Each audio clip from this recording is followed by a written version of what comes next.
오늘은 성례에 관해서 저희들이 묵상하려고 합니다. 이 성례는 많이 중요합니다. 그런데 많이 중요함에도 불구하고 성도님들이 너무나 가볍게 생각하고 있다는 거죠. 너무나 가볍게 생각하고 있다는 겁니다.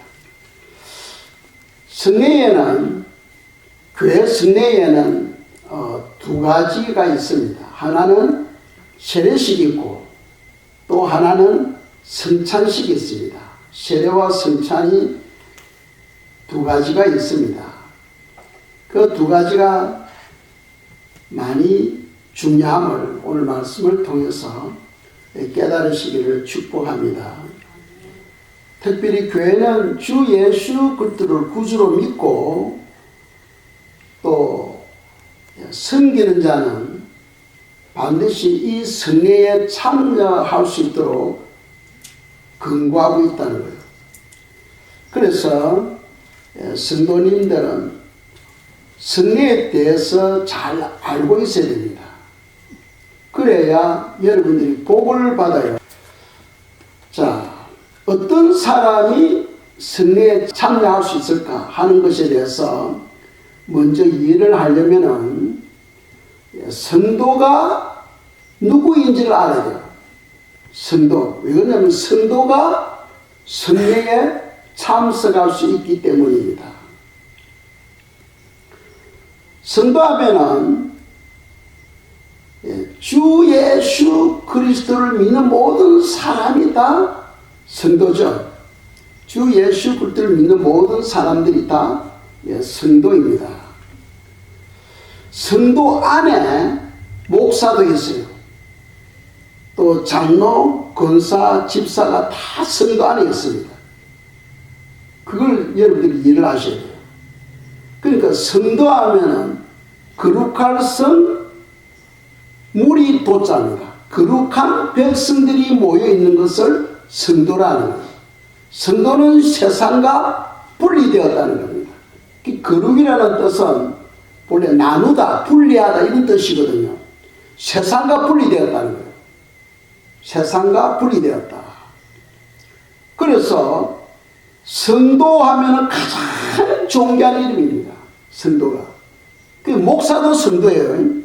착각하면 안 됩니다. 많은 사람들이 생각하기를 처음 교회에 오면은 성도고 또 뭐 직분을 받으면 집사, 장로 뭐 이렇게 올라가는 걸로 생각하는데 그런 게 아니고 성도라는 그 바운다리 안에 목사도 있고 집사도 있다는 사실입니다. 아시겠죠? 그래서 오히려 직분보다도 성도로 불려질 때에 더 아름답다는 거예요. 거룩한 성, 무리도, 거룩한 무리. 엄청나게 귀한 이름입니다. 그래서 그렇다면 성도는 어떤 사람들인가? 첫째로는 예수 그리스도를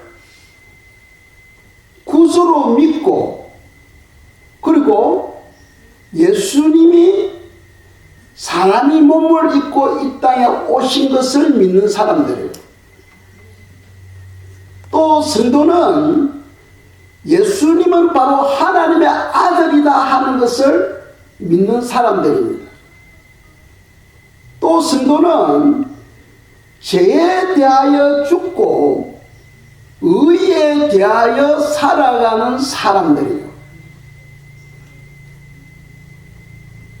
또 성도는 하나님의 형상을 따라서 새로운 피조물이 되었습니다.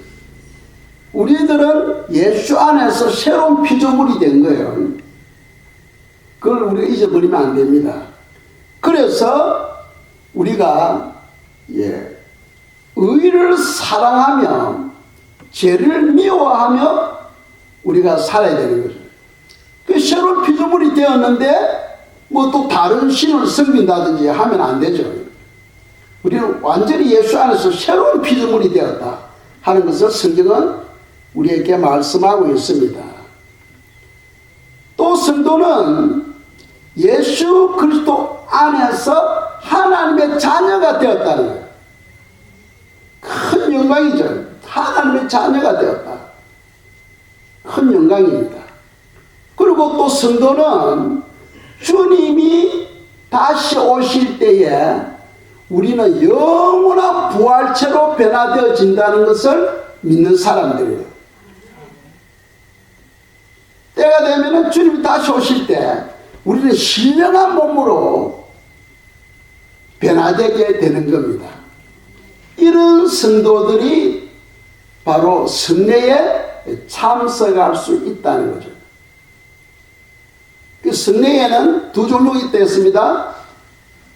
세례가 있고 성찬이 있다 하는 것을 기억하시면서 먼저 세례에 대해서 저희들이 묵상하도록 하겠습니다. 세례는 언제부터 시작되어졌느냐 하면은 주님이 죽으시고 부활하시고 그리고 40일 되었을 때에 성천하십니다. 성천하실 때에 주님께서 성도들에게 주신 유언이 있어요. 그것이 바로 지상 사명인데 세례를 베풀도록 명령하고 있다는 거죠. 그래서 마태복음 28장 19절 20절 말씀입니다. 읽겠습니다.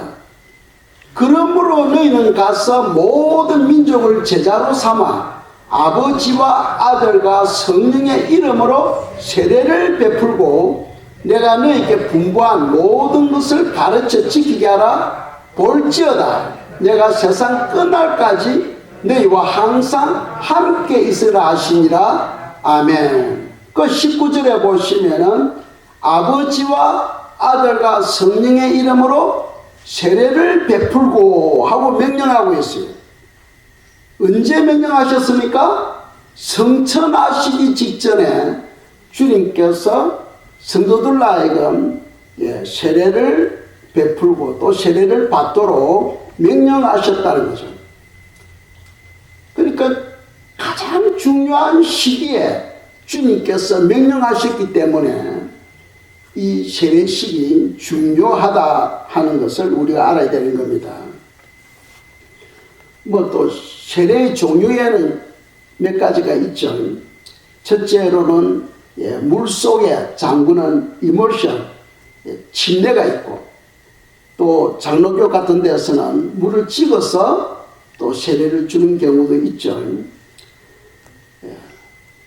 그리고 또 세례 종류를 보면은 성령 세례도 있고 한몸 세례도 있고 고난 세례, 뭐 불세례 여러 종류가 있습니다만은 성도님들은 물 세례와 성령 세례 그 두 가지만 알고 있으면 되겠습니다. 그런데 오늘날 문제는 뭐냐 하면은 우리가 세례 방법도 중요하지만 더 중요한 게 있어요. 그 세례의 내용입니다. 세례의 방법, 물을 찍어서 세례를 주는 것이 옳은 것이냐 또는 물속에 잠기게 하는 것이 옳은 것이냐를 가지고 논쟁하는 경우도 있습니다. 그러나 제가 경험하고 또 책을 통해서 깨달은 것이 뭐냐면은 그게 중요한 게 아니다는 거예요. 똑같아. 세례의 방법은 중요한 게 아닙니다. 더 중요한 것은 세례의 내용이라는 거예요. 내용. 아시겠죠? 세례 방법에 대해서 우리가 자꾸 생각하다 보면은 진짜 내용을 잊어버리는 경우가 많습니다. 그래서 오늘 여러분들이 세례 침례를 하든 물을 찍어서 세례를 주든 그것이 중요하지 않다 하는 것을 깨달으시면 좋겠습니다. 자, 성경을 보겠습니다. 고린도전서 10장 1절 2절입니다. 읽겠습니다. 형제들아, 나는 너희가 알지 못하기를 원하지 아니하노니 우리 조상들이 다 구름 아래 있고 바다 가운데로 지나며 모세께 속하여 다 구름과 바다에서 세례를 받고 아멘. 이스라엘 백성들이 애굽에서 홍해를 건너서 광야로 들어갑니다. 그 홍해를 건널 때에 250만 명 되는 이스라엘 백성들이 세례를 받았다는 거예요. 모세가 한 사람 한 사람 그 사람들에게 세례를 주면은 상당히 오래 걸릴 겁니다. 그런데 그렇게 세례를 준 것이 아니고 홍해가 갈라졌어요. 홍해가 쫙 갈라지고 위에는 구름이 껴 있어요. 그곳을 지나감으로써 그들이 다 세례를 받았다 하고 성경 가르치고 있습니다. 사실은 이스라엘 백성들 250만 명 되는 그 사람들은 몸에 물 한 방울 받지 않고 다 세례를 받은 거예요. 자, 오늘 보세요. 이 지구촌에 수분이 없는 곳이 어디 있습니까? 하늘에 구름 다 있고 수분이 다 있어요. 그러니까 우리가 어떤 방법으로 세례를 주든 그게 중요한 게 아니다는 거예요. 그래서 세례는 그 내용이 중요한데 세례를 통하여 구원받는 것도 아니고 세례를 통하여 우리가 제3을 받는 것도 아니라는 거예요. 세례는 우리의 영적인 성장을 도와주는 역할을 하는 겁니다. 영적인 성장을 도와주는 그런 역할을 하는 거예요. 그래서 우리가 한 구절 보겠습니다. 베드로 전서 3장 21절, 이번 주 암송 구절인데, 자, 읽겠습니다. 물은 예수 그리스도께서 부활하심으로 말미암아 이제 너희를 구원하는 편이 곧 세례라. 이는 육체의 더러운 것을 제하여 버림이 아니요 하나님을 향한 선한 양심의 강군이라. 아멘. 자, 전반부 보겠습니다. 물은 예수 그리스도께서 부활하심으로 말미암아 이제 너희를 구원하는 편이 곧 세례라. 여기서 이게 무슨 뜻이냐 하면은 세례를 통하여 구원을 받는다 그런 뜻이 아닙니다. 이 뜻을 이해를 잘 하셔야 돼요. 구원은 오직 예수 그리스도를 믿음으로 구원을 받습니다. 아멘. 믿습니까? 아멘. 뭐 세례를 받고 내가 무엇을 함으로써 구원을 받는 게 아니라는 거예요. 아멘. 이 구원은 하나님의 선물입니다. 아멘. 예수 그리스도를 믿는 모든 사람은 다 하나님의 자녀가 되고 구원을 받은 거예요. 아멘. 그렇다면 이게 무슨 뜻이냐 하면은 너희를 구원하는 표라는 거예요. 뭐가? 세례가. 이 말은 성령에 의해서 확정된 구원을 선포하는 의식이 바로 세례라는 거예요. 그러니까 구원에 대하여 이미 확신을 가진 사람들이 세례를 통하여 모든 사람 앞에서 저 사람은 예수님을 믿는 하나님의 백성이다 하고 알리는 거예요. 알리는 거. 세례를 받으면서 구원받는 게 아니에요. 이미 구원이 확정된 그런 사람이 세례식을 통하여 공포하는 거예요. 공포하는 거. 이 사람은 하나님의 자녀입니다 하고 성도들이 공포하는 것이 바로 세례라는 거예요. 그것이 얼마나 중요하냐 하면은 세상에는 나이로운 신자들이 많잖아.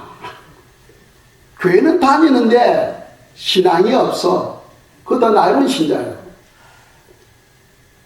그런데 성도들 앞에서 세례를 받았을 경우에는 누구나 갖다 저 사람은 세례를 받았고 예수님을 믿는 사람이고 구원을 받은 사람이야 하고 다 인정을 하게 되는 거예요.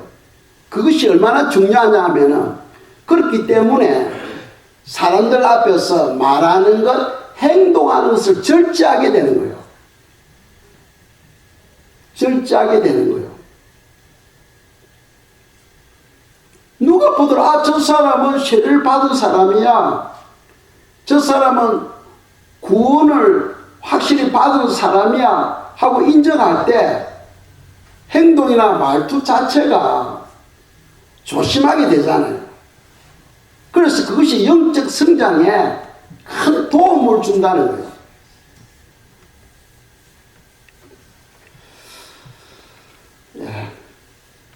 그래서 구원이 표라는 뜻은 확정된 구원을 공포하는 의식이다. 그리고 또 영적으로 잘 성장하도록 도와주는 의식이다 하는 것을 생각하시면 되겠습니다. 자, 후반절에 보시면은 이는 육체의 더러운 것을 제하여 버림이 아니요 하나님을 향한 선한 양심의 강구다.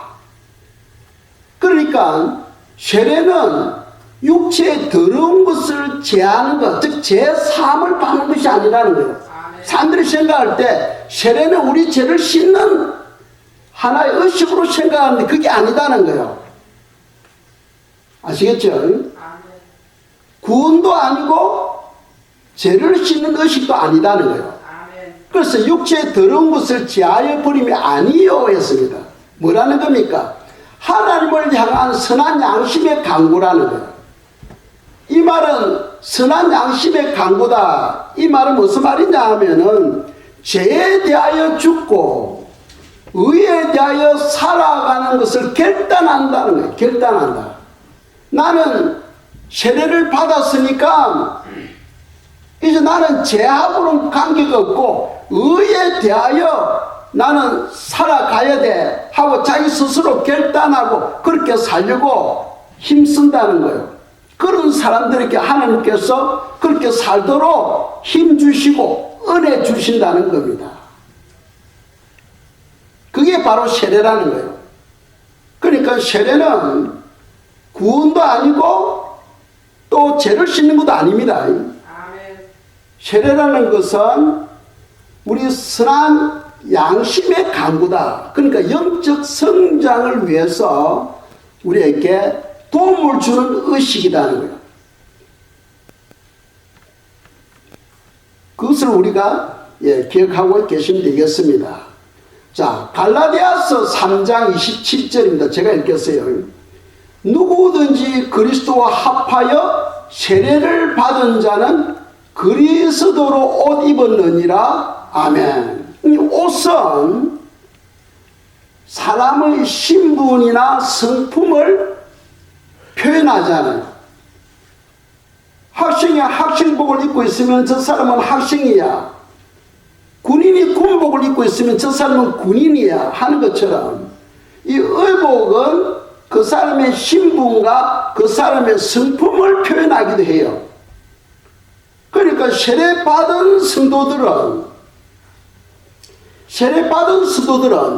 예수 그리스도의 옷을 입었다 하고 말씀하고 있습니다. 예수님의 옷을 입었다는 것은 뭡니까? 예수님은 어떤 성품을 가지고 있어요? 사랑과 겸손과 온유와 자비와 오래 참음, 긍휼 이런 옷을 입고 있잖아요.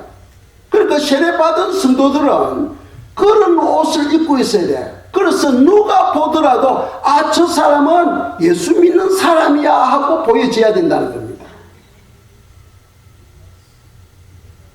누가 보더라도 아, 저 사람은 날라리 나이론 성도야 하면 심각해집니다.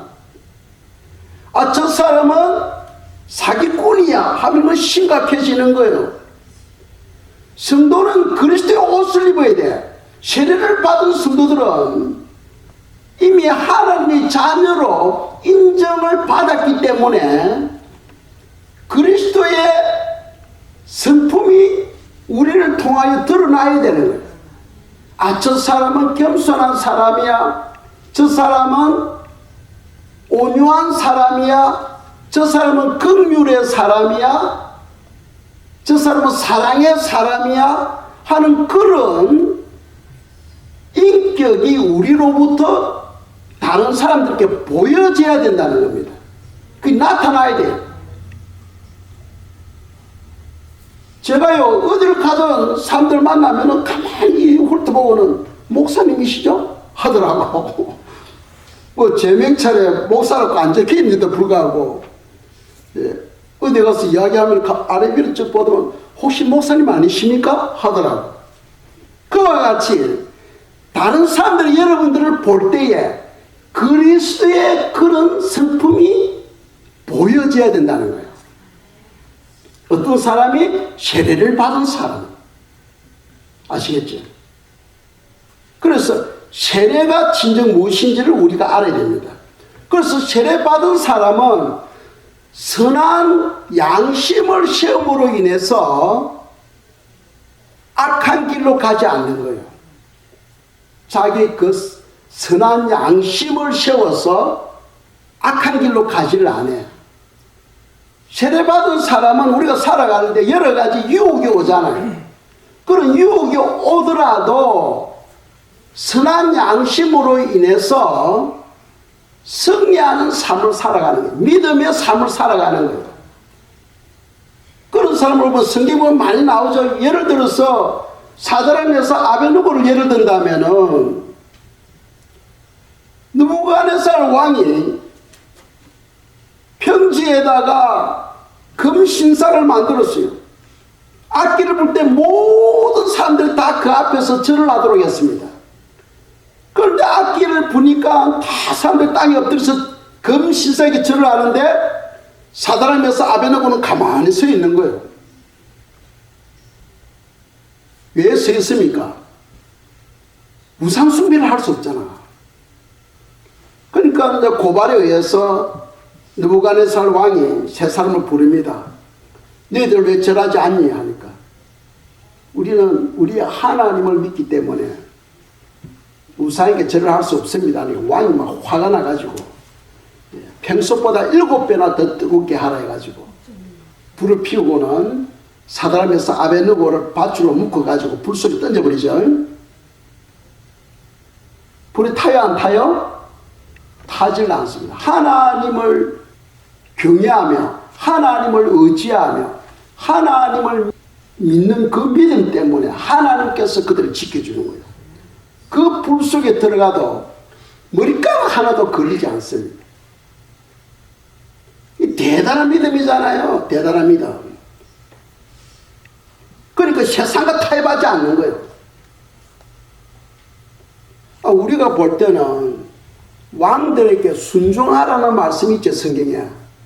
그럼 느부갓네살 왕이 명령을 내렸으면 그대로 순종해야 되잖아요. 그런데 다니엘도 순종하지 않았고 사드락에서 아벤누고도 순종하지 않아요. 그 왜 그렇습니까? 왕보다도 더 높은 분이 있는데 그분이 누굽니까? 하나님이시잖아. 왕이 하나님을 믿지 마라 하면은 그거 들어야 돼요? 그럼 들을 수 없지. 왕보다 더 높으신 하나님께 기도하지 마라 하면은 그거 들어야 돼요? 들을 수 없잖아요. 왜? 하나님이 왕보다 더 높기 때문에 들을 수 없는 거예요. 그리고 세상과 타협하지 아니한 삶, 그런 삶이 바로 믿음의 사람이라는 거죠. 그래서 세례를 받은 사람은 그런 믿음을 유지할 수 있도록 하나님께서 그들 마음에 은혜를 부어주시는 거예요. 무엇을 통해서? 이런 성례를 통하여 하나님께서 그런 은혜를 부어주시는 거예요. 그들 마음에 선한 양심을 부어주셔서 그 선한 양심을 통하여 그 환경을 극복할 수 있도록 해주시는 거예요. 그러니까 세례식 이게 대단히 중요하다 하는 것을 우리가 깨달아야 된다는 거죠. 이 세례식은 다시 한 번 더 말씀드리지만 구원이 아닙니다. 구원은 오직 예수 그리스도를 통해서만 구원을 받습니다. 그리고 죄 씻는 것도 아닙니다. 죄 사함은 오직 예수님의 피를 통해서만이 죄 사함을 받는 거예요. 세례를 통해서 죄 사함을 받는 게 아닙니다. 세례식은 우리 영적 성장을 위해서 도와주는 그런 역할을 해요. 자, 두 번째로 우리가 묵상할 것은 성찬입니다. 우리 교회가 주일마다 성찬을 하도록 베풀고 있죠. 초대 교회에서는 그들이 모일 때마다 성찬을 했어요. 그래서 예배실 뒤쪽에다가 커다란 빵 덩어리 그리고 술단지 배치해 놓는 거예요. 그래서 요즘은 사람들이 뭐 다 넉넉하니까 먹는 것에 대해서 문제가 안 되지만 예전에는 먹고 사는 것이 힘들었잖아요. 그러면은 빨리 빵을 먹기 위해서 교회 일찍 오는 거예요. 그냥 일찍 오가지고 먼저 참여하는 겁니다. 그 빵 덩어리가 이리 사이즈에 있으면은 잔뜩 뜯어서 먹는 거예요. 술도 바가지로 떠가지고 포도주를 마시는 거예요. 그래 한 몇 사람 하고 나면 이제 없는 겁니다. 좀 늦게 오는 사람은 먹을 게 없는 거예요. 그 예배를 드릴 때는 이미 취해있는 사람은 얼굴이 막 벌게가지고 몸이 흔들흔들하면 취해가지고 올바르지를 못해요. 그런데 문제는 오늘 말씀에서 이 성찬을 잘못 드리면은 죄를 범하고 그 죄 때문에 병을 받게 되고 즉 병에 걸리게 되고 더 심하면은 죽기까지 한다고 성경 말씀하고 있죠. 그래서 30절을 성경 30절 제가 읽겠습니다. 그러므로 너희 중에 약한 자와 병든 자가 많고 잠자는 자도 적지 아니하니라. 이 잠자는 이미 죽었다는 거예요. 그러니까 이 성찬이 아주 중요합니다. 잘못 우리가 참여하게 되면 죄를 범하게 되고 그 성찬을 통해서 병마가 찾아온다는 거예요. 병마가. 그렇다면 옳지 성찬에는 절대로 참여하면 안 되겠구나 해가지고 피할 수 있겠죠. 그런데 이 성찬은 언제 제정되었느냐 하면 주님께서 제자들과 마지막 저녁 식사를 하고 난 다음에 성찬을 제정하셨습니다. 너희들 이렇게 하라는 거예요. 그리고는 겟세마네 동산에 가서 기도하시고 잡혀서 십자가에 못 박히게 되죠. 그러니까 가장 주님 편에서 보면 가장 위기 가운데 있을 때에 제자들에게 성찬을 하도록 명령하셨다는 거예요. 그것은 그만큼 이 성찬을 참여하는 것이 엄청나게 중요하다 하는 것을 우리에게 말씀하고 있습니다. 자, 고린도전서 11장 27절입니다. 제가 읽겠어요. 그러므로 누구든지 주의 떡이나 잔을 합당하지 않게 먹고 마시는 자는 주의 몸과 피에 대하여 죄를 짓는 것이니라. 지금 무슨 말이냐 하면 성찬에는 떡을 먹고 포도주를 마시죠. 그런데 그 참여할 때 그 음식으로 생각하면 죄를 범하는 거예요. 그 음식이 아닙니다. 뭐라는 거예요? 주님의 살이요, 주님의 피라는 겁니다. 그 리얼 푸드. 실제적인 주님의 살이요, 주님의 피라는 거예요. 그 상징으로 생각하면 음식이 되어버립니다. 절대로 상징으로 생각하면 안 돼요. 오늘날 교회가 문제가 되는 것은 뭐냐 하면 그것을 상징으로 생각하고 있어요. 상징으로. 아닙니다. 하나님은 사랑이시라.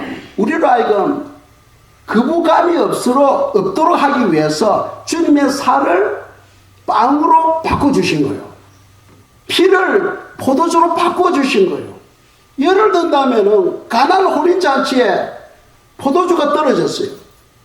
그래서 주님께서 어떻게 합니까? 물을 떠서 그 물을 포도주로 바꿔주시죠. 물을 포도주로 바꿔주십니다. 왜? 지금 그 잔치에는 필요한 것이 물이 아니고 포도주이기 때문이에요. 물을 포도주로 바꿔줬지만 사실은 그 포도주는 물인 거예요. 물이지만 그것을 마시면은 포도주 마시고 똑같은 포도주인 거예요. 그와 같이 주님은 우리를 위해서 실제적인 주님의 살과 주님의 피인데 거부감이 없도록 하기 위해서 주님께서 바꾸어 주신 거예요. 그러니까 거기는 뭐가 필요하냐? 믿음이 필요한 거예요. 믿음이. 그래서 성찬을 준비하는 사람이 있고 참여하는 사람이 있겠죠. 준비하는 사람은 주님의 살과 주님의 피를 준비하기 때문에 먼저 기도하셔야 돼요. 기도하시고 아주 경건하게 조심스럽게 성찬 테이블을 준비하셔야 됩니다. 그리고 준비하고 난 다음에 거기 흠이 있나 없나 돌아가면서 잘 살펴야 돼요. 주님의 살과 주님의 피를 준비하는 것이니까. 그리고 목사는 주일날 일찍 와서 그것을 위해서 이제 본격적으로 기도합니다. 주님, 이 빵과 이 포도주를 주님의 살과 주님의 피가 되게 해달라고 제가 기도해요. 기도하고 난 다음에 이제 앞에 있는 팻말을 바꿉니다.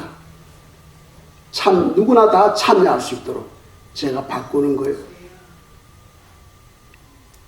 그리고 성도들은 참여할 때 주님의 피를 마시고 주님의 살을 먹는 시간이니까 경건한 마음으로 큰 감격이 있어야 돼. 생각해 보세요. 우리가 어떻게 주님의 살을 먹고 주님의 피를 마실 수 있어요? 그런데 그런 주님의 그 테이블에 참여할 수 있다는 것은 엄청난 큰 영광인 거예요. 그래서 경건한 마음으로 테이블에 참여할 때 여러분들 마음에 감동이 있어야 돼요. 감동. 왜? 예수님의 살을 먹고 예수님의 피를 마시는 거잖아요. 그래서 자, 예수님의 살이 여러분들 안에 들어가서 소화가 되어서 여러분 세포 하나하나에 스며들겠죠. 그래서 그 예수님의 살이 여러분 세포 하나에 스며들어서 여러분들과 주님이 하나가 되는 게 하나. 그래서 성찬은 주님과 우리가 한 몸을 이루게 하는 의식인 거예요. 하나가 되는 의식. 엄청나게 중요합니다. 그리고 피를 마시잖아요.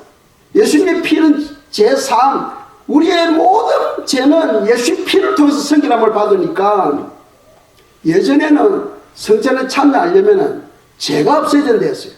그래서 철저하게 회개기도 하고 성찬에 참여했는데 그게 아니에요. 성찬은 죄인이 참여하는 거예요. 죄인이 참여해가지고 예수님의 피를 먹음으로써 마심으로써 우리 속에 있는 죄가 씻음을 받는 시간인 거예요. 그리고 죄 사함을 받는 시간이니까 경건한 마음으로 조심스럽게 잔을 대해야 되는 거예요. 이 준비하는 사람이나 참여하는 사람이 그냥 음식이 아니고 예수님의 살을 준비하고 예수님의 보혈을 준비하는 그런 시간이기 때문에 거기에는 여러분들 마음에 감동 감화가 있어야 돼요. 감동 감화. 아주 조심스럽게 우리 같은 사람이 주님의 그 테이블에 참여할 수 있다는 게 엄청난 큰 영광인 거예요. 엄청난 큰 영광인 거예요. 제 같은 경우는요, 처음에 저거 참여할 때 제가 울었어요. 눈에서 막 눈물이 푹푹 쏟아지더라고요. 눈물이. 성찬에 참여하는데 나 같은 죄인이 주님의 살을 먹고 주님의 피를 마신다는 거 이거 말할 수 없는 거예요. 그냥 막 눈에서 눈물이 푹푹 쏟아지더라고요. 저 때문에 예배가 잠시 쉬었어요. 통곡하는 게 통곡. 그런데 오늘날 사람들은요, 그런 감동이 없어. 감동이 없어요. 요한복음 6장 56절입니다. 읽겠습니다. 내 살을 먹고 내 피를 마시는 자는 내 안에 거하고 나도 그 안에 거하나니. 아멘. 요한복음 15장에 보면 너희가 내 안에 거하고 내가 너희 안에 거하면 무엇이든지 구하라 그러면 이루리라.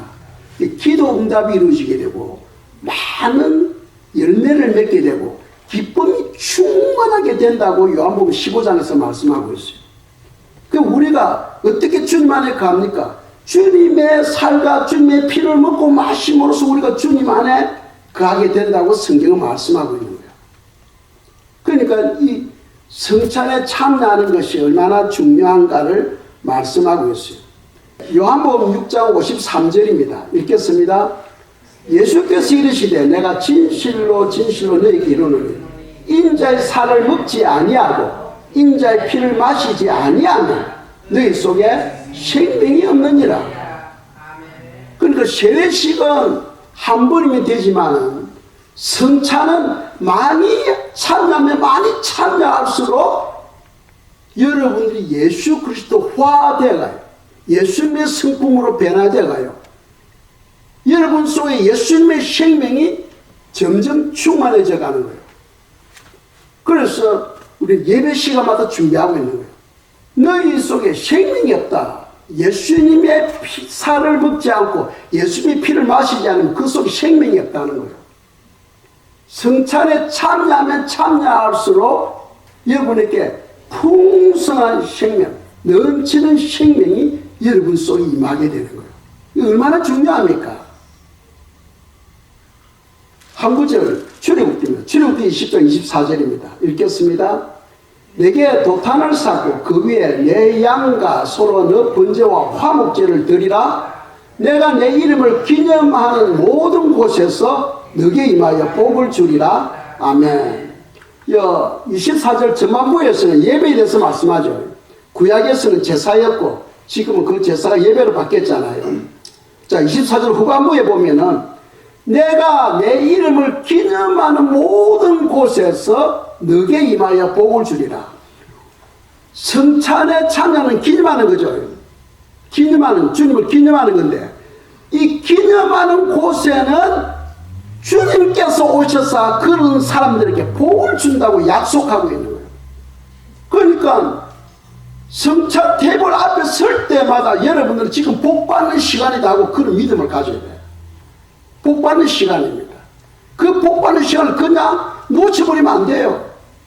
참여하면 참여할수록 주님의 생명이 여러분 속에 임하게 되고 주님과 여러분 더욱더 하나가 되어가는 거예요. 하나가 돼. 온전히 하나가 되어가는 거예요.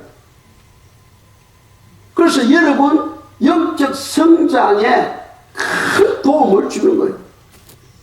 마지막으로 한 구절 보겠습니다. 스바냐 2장 3절입니다. 읽겠습니다. 여호와의 규례를 지키는 세상의 모든 겸손한 자들아 너희는 여호와를 찾으며 공의와 겸손을 구하라. 너희가 혹시 여호와의 분노의 날에 숨김을 얻으리라. 아멘. 이 말씀은 요한계시록 3장 10절하고 비슷해요. 요한계시록 3장 10절 필라델피아 교회에 말씀하죠. 너가 나 인내의 말씀을 지켰으면 내가 또한 너를 지켜 시험의 때를 면하게 해주겠다고 약속하고 있어요. 여기서 보면은 여호와의 규례를 지켰기 때문에 어떻게 한다? 분노의 날에 숨김을 받게 된다고 말씀하고 있어요. 여호와의 분노의 날이 언제입니까? 7년 대환란이잖아요. 7년 대환란 전에 너희들을 피하도록 해주겠다고 약속하고 있는 거예요. 여호와의 규례를 지키는 세상의 모든 겸손한 자들아. 우리가 세상적으로 말할 때 겸손이라는 것은 뭡니까? 다른 사람 앞에서 그냥 자기를 낮추는 게 겸손이죠. 성경에서의 겸손의 뜻은 그런 게 아닙니다. 성경에서의 겸손이라는 뜻은 하나님의 말씀에 무조건 복종하는 것이 겸손이에요. 겸손하지 못하면 어떻습니까? 자꾸 토를 달거나 이유를 붙이잖아요. 오늘날 왜 성찬을 시행하지 않습니까? 자꾸 이유를 붙여. 큰 교회도 안 하는데, 우리 주위에 어떤 교회도 안 하는데 하면서 자꾸 이유를 붙입니다. 왜 그렇습니까? 믿음이 없어서 그런 거예요. 겸손한 사람은 이유를 붙이지 않습니다. 그냥 하나님 말씀 앞에 복종밖에 없어요. 복종. 그래서 그 겸손한 자들은 여호와의 규례를 지킨다는 거예요. 여호와의 규례가 뭡니까? 성경에 보면 몇 가지를 말씀합니다. 첫째로는 여호와의 절기를 말해요. 여호와의 절기가 규례라고 말씀합니다. 두 번째로 11조와 봉헌물이 말씀합니다. 세 번째로 성례를 말합니다. 성례. 신년식과 성찬식을 말해요. 이런 것이 바로 여호와의 규례다 하고 성경 말씀하고 있어요. 이런 것을 찾고 순종하는 자에게는 여호와의 분노의 날에 숨김을 주님께서 베풀겠다고 약속하고 있어요. 그러니까 제가 이걸 모르면 안 해도 되지만 알고 있는데 제가 어떻게 시행하지 않겠습니까? 그러니까 성도님들은요, 좀 일찍 와서 성찬에 참여하시든지, 그럼 예배를 드리고 난 다음에 반드시 성찬에 참여하고 식당으로 가시기 바랍니다. 참여하면 참여할수록 주님의 생명이 여러분 속에 흘러 들어오게 되고 여러분들이 영적 성장에 엄청난 큰 도움을 준다 하는 것을 성경 우리에게 말씀하고 있습니다. 찬양 242장 1절, 2절, 5절 드리고 기도하도록 하겠습니다. 모두 자리에서 일어나시기 바랍니다.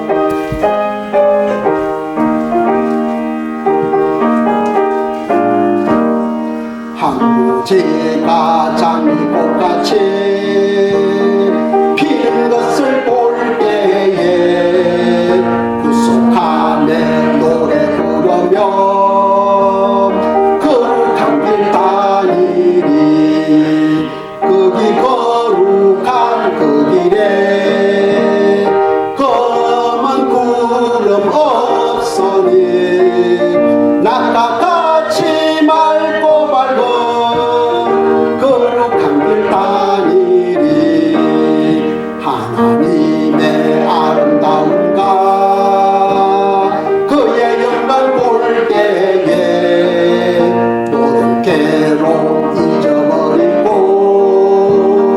거룩한 길 다니리 거기 거룩한 그 길에 검은 구름 없으니 낮과 같이 맑고 밝은 거룩한 길 다니리 거기 죄인 전혀 없으니 거룩한 자뿐이라 주가 주신 명령감 서고 거룩한 길 다니리 거기 거룩한 그 길에 검은 구름 없으니